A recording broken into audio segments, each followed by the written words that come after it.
तो फाइनली स्वागत है आप सभी आंगनवाड़ी वर्कर्स का, सेविकाओं सहायिकाओं का फिर से एक इन्फॉर्मेटिव और एक यूजफुल वीडियो पर। फाइनली आईसीडीएस विभाग की ओर से आंगनवाड़ी केंद्र किराए के संबंध में एक ऑफिशियल लेटर जारी हुआ है जो काफी महत्वपूर्ण है। मैं आपको ये ऑफिशियल लेटर दिखाऊंगा और समझाऊंगा कि आखिर आईसीडीएस विभाग ने अब आंगनवाड़ी केंद्र किराया भुगतान के संबंध में किस प्रकार का बदलाव किया है। जो कॉन्ट्रैक्ट नोट होता था, एकरारनामा होता था, उसमें अलग अलग परियोजना अलग अलग जिलों में जो थी उसमें डिटेल में भिन्नता आ रही थी। तो फाइनली एक फॉर्मेट जो है आईसीडीएस विभाग की ओर से जारी किया गया एकरारनामा के लिए, और ये फॉर्मेट अब पूरे बिहार में हर एक आंगनवाड़ी वर्कर्स को देना होगा अगर उनका आंगनवाड़ी केंद्र जो है किराए के भवन में चलता है, ताकि उनका किराया जो है पेमेंट किए जा सके। चलिए चलते लेटर की और चीजें आपको समझाने दिखाने की कोशिश करते हैं। चैनल को आप सब्सक्राइब करके वीडियो को शेयर करके जाइएगा।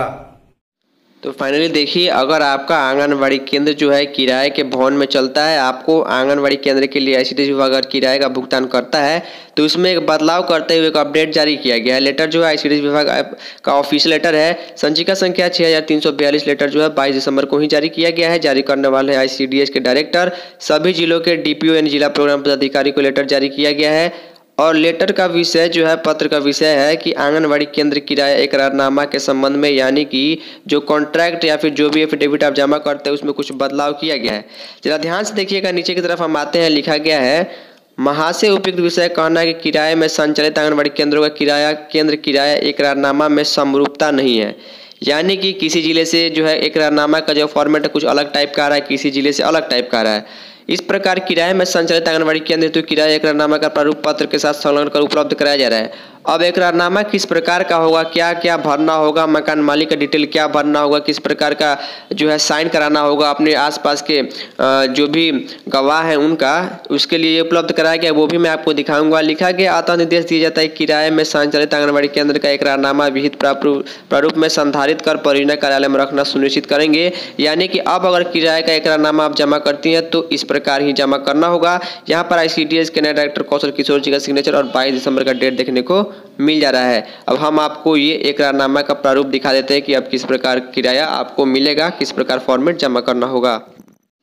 तो देखिए, अभी जो आप देख पा रहे हैं आंगनवाड़ी केंद्र किराए का एकरारनामा का नया पीडीएफ नया फॉर्मेट जारी किया गया है। आपको परेशान नहीं होना है। इस एकरारनामा का पीडीएफ मैं आपको नीचे डिस्क्रिप्शन में लिंक कर दूंगा, वहाँ से आप इसे डाउनलोड करके पढ़ सकते हैं, समझ सकते हैं। लेकिन मैं आपको समझा दूं, यहाँ पर देखिए, अब ऊपर जो है आपको किस बाल विकास परियोजना किस जिले का यहाँ पर वो भरना होगा। एकरारनामा में दो पक्षों के बीच एकरारनामा होता है। अब देखिए, एक पक्ष जो है किराएदार हो सकता है और दूसरा पक्ष जो आंगनवाड़ी वर्कर होगी। तो यहाँ पर एक पक्ष में जो है किराएदार का पूरा डिटेल की उसका नाम क्या है, उम्र क्या है, पिता का नाम क्या है, किस जिले, किस पोस्ट, किस थाना से वो बिलोंग करता है, प्रथम पक्ष कौन सा, यहाँ पर लिखेंगे। दूसरे में आंगनवाड़ी वर्कर्स का यहाँ पूरा डिटेल भरा जाएगा और आंगनवाड़ी केंद्र का डिटेल नीचे भरा जाएगा। लिखा गया है यहाँ पर कि, थोड़ा सा मैं जूम कर देता हूँ, थोड़ा समझा देता हूँ। लिखा गया है कि यह एकरारनामा दोनों पक्षों के बीच निम्नलिखित शर्तों पर क्रियान्वित हुआ है। यह कि प्रथम पक्ष यानी मकान मालिक का जो खाता नंबर, खेसरा नंबर, थाना नंबर, क्षेत्रफल, मौजा, जिला, जमीन का पूरा डिटेल, एक एक डिटेल आपको देना होगा। अब अगर आपको किराया चाहिए तो इस प्रकार का ही फॉर्मेट अब जमा होगा। लिखा गया है कि भवन मकान के गृह स्वामी तथा अपनी स्वेच्छानुसार उपरोक्त वर्णित भवन को समेकित बाल विकास योजना सेवाएं के तहत आंगनवाड़ी केंद्र संचालन के वास्ते 1 वर्ष के लिए देना चाहते हैं। यानी ये कॉन्ट्रैक्ट है कि वो बताएंगे आंगनवाड़ी भवन चलाने वाले, जिस भवन में आपका आंगनवाड़ी केंद्र किराए में चलता है, तो वो मकान मालिक ये बताएंगे कि मैं इस आंगनवाड़ी केंद्र को इसके लिए एकरारनामा जारी करता हूँ कि मैं 1 वर्ष के लिए आंगनवाड़ी केंद्र अपने भवन में चलाने के लिए मैं अनुमति देता हूँ। लिखा गया, प्रथम पक्ष भवन के मालिक है। प्रथम पक्ष में जो ऊपर यहाँ पर आपको देखने को मिल रहा है, प्रथम पक्ष यहाँ पर आंगनवाड़ी केंद्र का जो भवन जिस किराए में चलेगा उस भवन का मालिक का डिटेल भरा जाएगा। दूसरे पक्ष में आंगनवाड़ी वर्कर का भरा जाएगा। लिखा गया था ऊपर वर्णित द्वितीय पक्ष को आंगनवाड़ी केंद्र का संचालन 1 वर्ष की अवधि के लिए देने को तैयार है।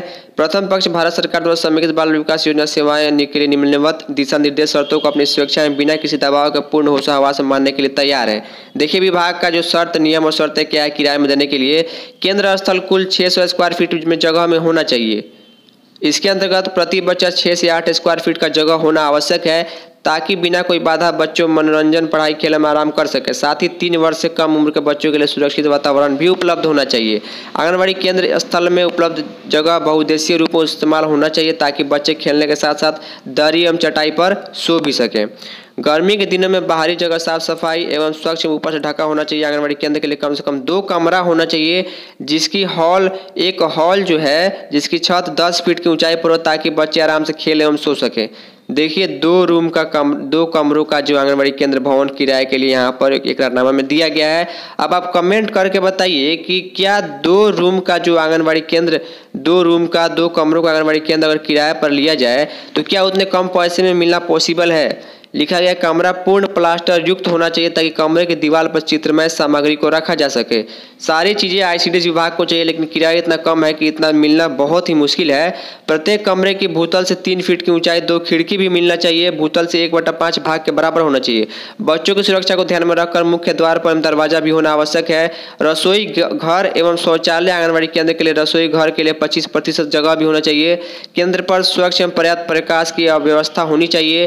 पेयजल एवं स्वच्छता की व्यवस्था होनी चाहिए।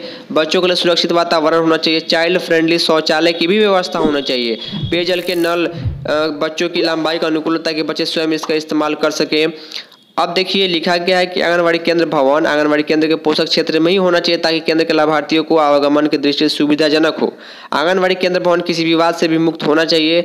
आंगनबाड़ी केंद्र भवन किराए का भुगतान प्रथम पक्ष के खाता यानी मकान मालिक के खाता, इतना अकाउंट नंबर, IFSC कोड विभाग द्वारा आवंटन प्राप्त होने के पश्चात सेविका के माध्यम से प्राप्त होने के बाद ICDS ऑफिस के द्वारा करना अनिवार्य है। यहाँ पर निदेशालय का पत्रांक वगैरह कैसे क्या भुगतान किया जाता है वो सारी चीज़ें दी गई है। बहुत बड़ा ऑफिस लेटर है।